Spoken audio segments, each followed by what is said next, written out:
दूसरे अध्याय में कल हमने बात की थी। भगवान श्री कृष्ण ने गीता का जो सार रूप है वो दूसरे अध्याय में कहा, और सबसे पहले उन्होंने जो बात कही वो बड़ी कमाल की है। पहली चीज जो हम ऑलरेडी डिस्कस कर चुके हैं कि जब अर्जुन शिष्यत्व के भाव में होते हैं, जब वो कह देते हैं कि yes I want to learn, और मैं डिल्यूजन में हूँ, मैं मोह की स्थिति में हूँ, समझ नहीं आ रहा मुझे क्या सही है और क्या गलत, प्लीज मेरा मार्गदर्शन करें। तो उस स्थिति में जो है वो भगवान अर्जुन को समझाते हैं। और सबसे पहले जो highest of the highest concepts हैं जो जीवन को बदल सकते हैं और बहुत प्रभावशाली हैं, उनके विषय में बात करते हैं।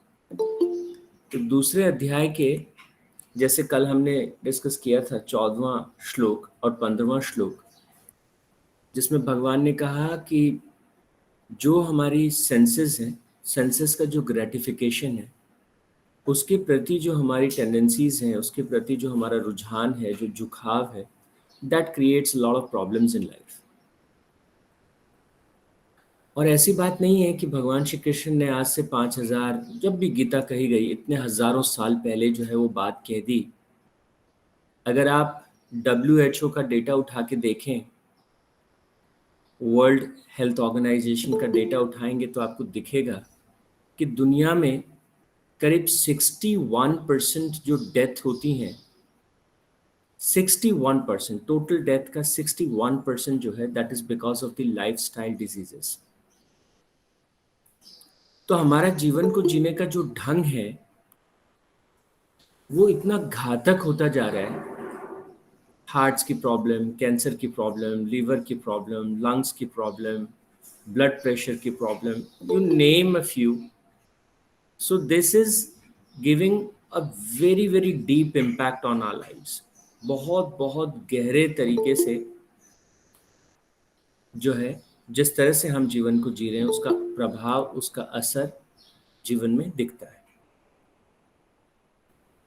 तो कैसे इससे बाहर आए? तो सबसे पहले जो वो बात समझा रहे हैं अर्जुन को, बड़ी इंटरेस्टिंग बात है और हम सबको उसके बारे में सोचना चाहिए। 12वें और 13वें श्लोक में दो बातें भगवान श्री कृष्ण कहते हैं। एक तो वो कहते हैं कि अर्जुन, ऐसा कोई समय नहीं था जब तुम नहीं थे, या मैं नहीं था, या ये लोग नहीं थे। और इस बात को हम दो तरीके से समझ सकते हैं। एक बात ये कि भगवान यहाँ बात कर रहे हैं पुनर्जन्म के बारे में। वो कह रहे हैं कि हमारे पहले भी बहुत से जन्म हुए, और जो बहुत से जन्म हुए हैं, उन बहुत से जन्मों में तुमने बहुत सारी चीजों को अनुभव किया है, बहुत सारी चीजों को तुमने कंज्यूम किया है, और उसका रिजल्ट क्या निकला है? तो ये जो वृत्ति है सेंस ग्रेटिफिकेशन की, you should get rid of this. जैसे मैंने कल भी जिक्र किया था, मैं पुनर्जन्म को ठीक ठीक नहीं समझता, पर हाँ, एक बात हम सब क्विकली समझ सकते हैं। बहुत से राजा महाराजाओं को हमने इतिहास में पढ़ा है, और सेंस ग्रेटिफिकेशन की एक्सट्रीम तक वो लोग गए। Do you think they have got something out of their lives? और आज भी अपन चारों तरफ उठा के देख लें, जो लोग जितना सेंस ग्रेटिफिकेशन पे फोकस कर रहे हैं, उतना ही लाइफस्टाइल डिजीजेस से वो परेशान है, दुखी हैं, पीड़ित हैं। तो पहली चीज, we need to get aware of this, कि मुझे इसे ठीक करना है। सेंस ग्रेटिफिकेशन की जो प्रवृत्ति है, मुझे उसे ठीक करना है। तो देर तक टीवी देख रहे हैं तो सोने का समय नहीं है, तो स्लीप साइकिल डिस्टर्ब हो रहा है। खाने में एडवर्टीजमेंट देख रहे हैं, बार बार हम देख रहे हैं, जोमेटो से ऑर्डर करना है, स्विगी से हमको ऑर्डर करना है। हाँ, बहुत सारे फास्ट फूड्स और अलग अलग तरह के स्ट्रीट फूड्स को रेस्टोरेंट से। पर हम में से बहुत सारे लोग, like still we do, but we know, आपने सुना भी होगा सब लोगों ने, nephritis is a kind of a disease जो स्ट्रीट फूड को खाने से स्लोली एंड ग्रेजुअली, धीरे धीरे लिवर पर और ख़ास तौर से किडनीज पे एक नकारात्मक असर जो है वो डालती है। तो जब हम इस चीज़ों को पढ़ते हैं, देखते हैं, तो गीता लुक्स वेरी रिलेवेंट कि आज की परिस्थिति में तो वो बहुत ज़्यादा रिलेवेंट है। जीवन को कैसे जीना चाहिए, हर एक दिन को कैसे जीना चाहिए। तो पहली चीज़ जो उन्होंने क्या कहा, उन्होंने कहा कि कोई ऐसा काल नहीं था, कोई ऐसा समय नहीं था जब तुम नहीं थे या मैं नहीं था। और और ये बड़ी कमाल की बात है, किसकी बात कर रहे हो? तो क्या ये जो शरीर हमने लिया है और इस शरीर में जिसमें हम अभी हैं, क्या ये शरीर हमेशा से ऐसा था? पिछले जन्म में भी था, उससे पिछले जन्म में भी था। तो भगवान श्री कृष्ण इसको अगले श्लोक में एक्सप्लेन कर रहे हैं। वो कहते हैं कि ये जो शरीर है, ये युवा अवस्था में जाता है, बच्चे की अवस्था में होता है, वृद्ध अवस्था में जाता है, और इस शरीर को जो है, इसमें बहुत सारे परिवर्तन होते रहते हैं, बहुत सारे बदलाव होते रहते हैं। शरीर ऐसा नहीं कि एक बार बन गया, it is a dynamic process. तो हम जो भोजन लेते हैं, किस तरह का वो भोजन है, किस तरह की हमारी जीवनचर्या है, उसके हिसाब से हम अपने शरीर का निर्माण कर रहे हैं। और जो जिस तरह का हम अपने शरीर का निर्माण कर रहे हैं, उसी तरह की तकलीफें या उसी तरह का सुख हम अपने लिए आमंत्रित भी कर रहे हैं। तो वो थोड़ा सा एक इशारा कर रहे हैं इस बात की तरफ कि आप केवल शरीर नहीं हो। आप जो है, आगे चल के वो उसको और डिटेल में अर्जुन के सामने रखते हैं, और वो क्या कहते हैं अर्जुन को कि अर्जुन, विषयों के प्रति जो आसक्ति है, जो सेंस ग्रेटिफिकेशन की एक मूल प्रवृत्ति है, उससे बाहर आने के लिए तुम्हें ये समझना पड़ेगा कि सही मायने में तुम क्या हो। तुम ये शरीर नहीं हो। अगर तुम शरीर होते तो तुम पहले तो बहुत छोटे से थे, फिर तुम थोड़ा और बड़े हो गए, फिर तुम थोड़ा और बड़े हो गए, फिर तुम युवा हुए, फिर तुम जो है वृद्ध होते दिख रहे हैं ना लोग। तो लगातार शरीर बदलता जा रहा है, तो क्या तुम बदलते जा रहे? तो यहां पर वो कहते हैं कि अपने आप को सही तरीके से पहचानो। ना तुम ये शरीर हो, ना तुम ये मन ही हो। तुम्हारा सच्चा स्वरूप वो चैतन्य है, वो तुम्हारी आत्मा है, वो सच्चित आनंद है। और जब हम अपनी आत्मा के रूप में अपने आप को देखते हैं और कहते हैं आत्मा सो परमात्मा, तो ये जो चेतना है, ये सदा थी, सदा है और सदा रहेगी। और यही चेतना अलग अलग रूप धारण करती है। तो कभी ये चेतना किसी छोटे से जीव से प्रकट होती है, कभी वही चेतना हाथी से प्रकट होती है, कभी वो शेर में प्रकट होती है, कभी वो चींटी में प्रकट होती है, कभी वो मनुष्य का रूप धारण करती है। तो अलग अलग रूपों में ये चेतना जो है हमेशा हमेशा से प्रकट होती है। वो तुम्हारा सच्चा स्वरूप है। और अगर एक बार इसी एक छोटी सी चीज को हम अच्छे से अपने जीवन में आत्मसात कर लें, तो हमको गीता को आगे पढ़ने की जरूरत ही नहीं है। अगर हम इस बात को समझ जाएं कि हमारा सच्चा स्वरूप जो है, my true identity is not this body, not this mind, not this memory, not not whatsoever I am feeling right now with or attached with. This is, I am timeless. वो जो परम तत्व है, जो चैतन्य है, वो मेरा सच्चा स्वरूप है। अगर हम अपने सच्चे स्वरूप के साथ एकाकार कर लें और महसूस करें कि हाँ सही बात है। क्या होता है जब जब आदमी जो है, जैसे ही ये शरीर तो वहीं रहता है, लेकिन शरीर से कुछ मिस हो जाता है। जैसे वो कुछ मिस हो जाता है, सब लोग कहते हैं शरीर को जो है वो अभी जला दीजिए, ये मृत हो गया है, अब इसे दफन कर दीजिए। तो तुरंत ही जो है उस शरीर के प्रति आसपास के सारे लोगों का जो स्नेह था, वो अटैचमेंट था, सब डिसअपियर हो जाता है, बल्कि उससे डर लगने लगता है। तो इसका मतलब मैं ये शरीर तो नहीं हूं। तो वो शरीर के भीतर जो है, जो शक्ति इसे चलाती है, वो शक्ति मैं हूं। और मैं वो शक्ति हूं जो ना केवल इस शरीर को बल्कि हर एक शरीर को चलाती है। वो चैतन्य की शक्ति है। तो अगर हम अपनी इस आइडेंटिटी को शिफ्ट कर सकें, हम अपनी पहचान को शिफ्ट कर सकें, आप देखिए कि कोई व्यक्ति जब उसे लगता है बहुत जोर से कि मैं बस इस धर्म का व्यक्ति हूं, तो वो दूसरे धर्म के आदमी को किसी भी तरह की पीड़ा दे सकता है। एक आइडेंटिटी है ना बस। ये धर्म के लोग मेरे दुश्मन हैं, मैं इस धर्म का हूं, और एक धार्मिक विवाद खड़ा हो जाता है। एक आदमी कहता है कि ये मेरा जमीन है और ये तुम्हारा जमीन है, और वो उस जमीन के साथ इतना आइडेंटिफाई करते हैं, और इंसान ने किया ना, ये पाकिस्तान है और ये दुश्मन देश है और ये वो देश है, और एक बहुत बड़ा तनाव जो है क्रिएट किया है।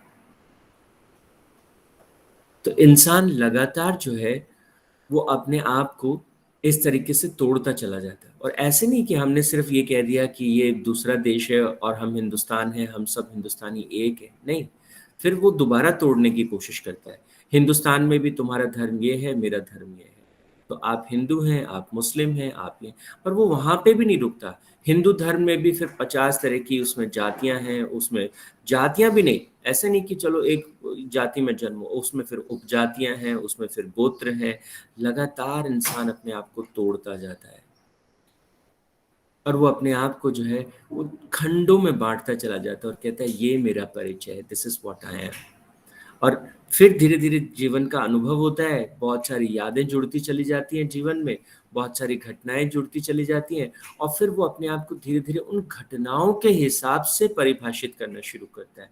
तो कैसे आई आई आई एम नॉट सक्सेसफुल, क्योंकि बहुत सारी असफलताएं मुझे मिली हैं जीवन में। तो जब इस बात को पकड़ता है जोर से, तो धीरे धीरे स्ट्रेस में जाता है, एंजाइटी बढ़ने लगती है, धीरे धीरे डिप्रेशन में जाने लगता है। सो किस चीज से आप अपने आप को आइडेंटिफाई करते हैं? How do you define yourself, who you are, what you are? ये जो परिभाषित करने का तरीका है, ये आपके पूरे जीवन को नियंत्रित करता है। और भगवान श्री कृष्ण हमें जीवन को ठीक से परिभाषित करने का एक मौका देते हैं। वो हमें कहते हैं कि this is what your true sense is. सही मायने में तुम वो जीवन तत्व हो, तुम वो आत्म तत्व हो। अगर तुम उसको जान लो तो सारे बंधन कट जाएंगे। और आगे जब आत्मा के गुणों की व्याख्या करते हैं तो क्या कहते हैं? वो आत्मा जो है वो परम चैतन्य है, वो शुद्ध चैतन्य है, और वो किसी भी तरह की, मतलब कोई भी नेगेटिविटी, कोई भी नकारात्मकता उसे छू तक नहीं सकती।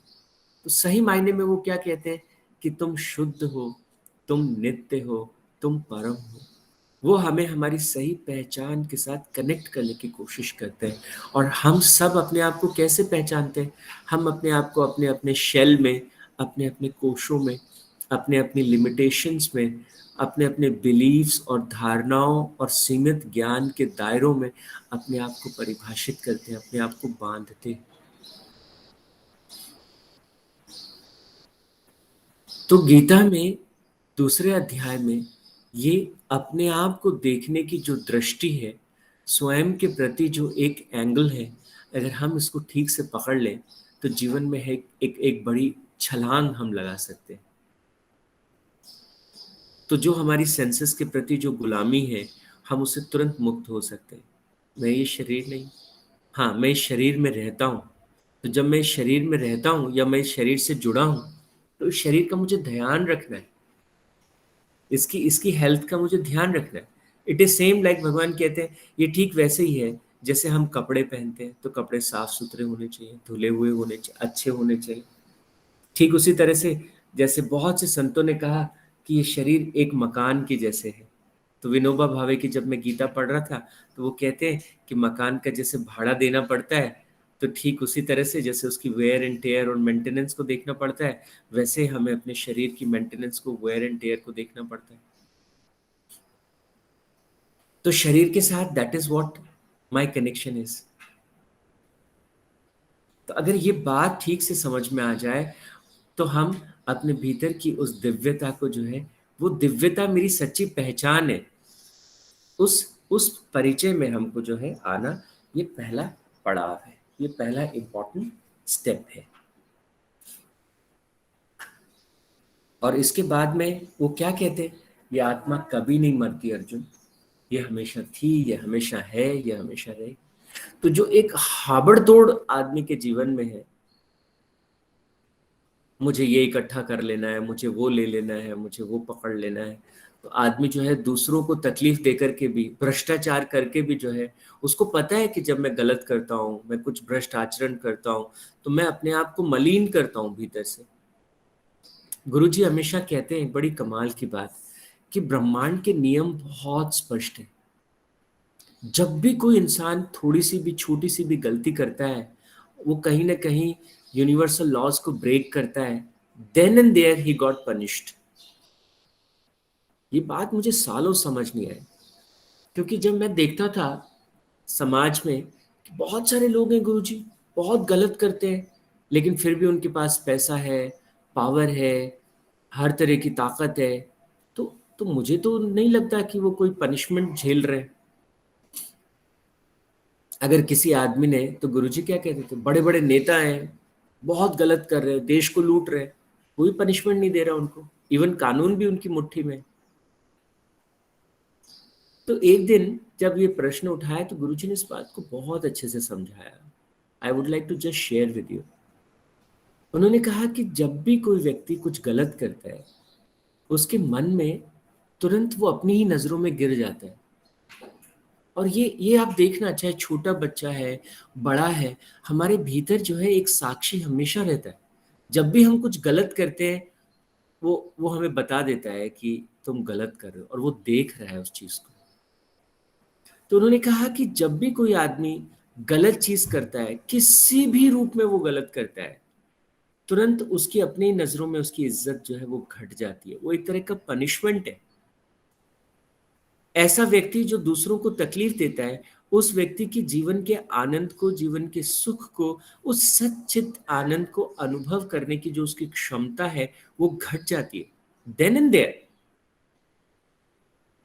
भले ही कितना पैसा होगा उसके पास, भले ही कितनी पावर होगी, लेकिन जीवन का जो सच्चा सुख है, उस सुख को अनुभव करने की जो उसकी शक्ति है, वो क्षीण हो जाती है, वो दुर्बल हो जाती है।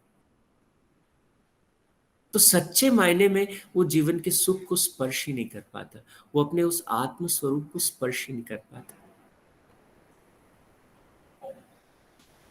तो इसलिए जीवन को सही ढंग से जीना जो है वो बहुत जरूरी है। और जैसे सारे महापुरुष कहते हैं, आज हमने जीवन को कैसे जिया, वही हमारा कल है। तो गीता हमें अपने आज को संवारने की बात करती है। आज हम जिस मन स्थिति में हैं, आज हम अपने कर्म को कैसे करें, आज हम जीवन को कैसे जिए, आज हम हमको जो अप एंड डाउन्स आ रहे हैं उनको कैसे हैंडल करें, आज का जो सुख है, आज का जो दुख है, आज की जो चुनौती है, उसे हम कैसे हैंडल करें। तो सबसे पहला और सबसे महत्वपूर्ण पायदान जो हमने आज डिस्कस किया, कि हम अपने आप को किस रूप में देखते हैं, how do we identify ourself. तो हमें इस बात को समझना चाहिए कि मैं शरीर नहीं हूँ, मैं मन भी नहीं हूँ, मैं उसके भीतर का वो आत्म तत्व हूँ, वो शक्ति हूँ जो इन सबको चलाती है, वो शक्ति जो इंद्रियों को चलाती है, वो शक्ति जो मन को चलाती है, वो शक्ति जो इस शरीर को चलाती है और शरीर की हर एक कोशिका को नियंत्रित करती है, उसे दिशा देती है, उसके साथ कोऑर्डिनेशन करती है। जैसे ही आप अपने आप को उस रूप में महसूस करेंगे, बाकी की चीज़ें आपको आसान लगने लगेंगी और आपको दिखने लगेगा कि आप असीम हैं, विराट हैं, अनंत हैं। आपके लिए कुछ भी असंभव नहीं है। तो आज थोड़ा सा दूसरे अध्याय के बारे में हमने चर्चा की, और दूसरे अध्याय के 2 श्लोकों के बारे में हमने बातचीत की। तो 12, 13, 14 श्लोक हमने डिस्कस किए दूसरे अध्याय से, और कल हम थोड़ा सा आगे करेंगे। आज के लिए इतना ही। Thank you so much.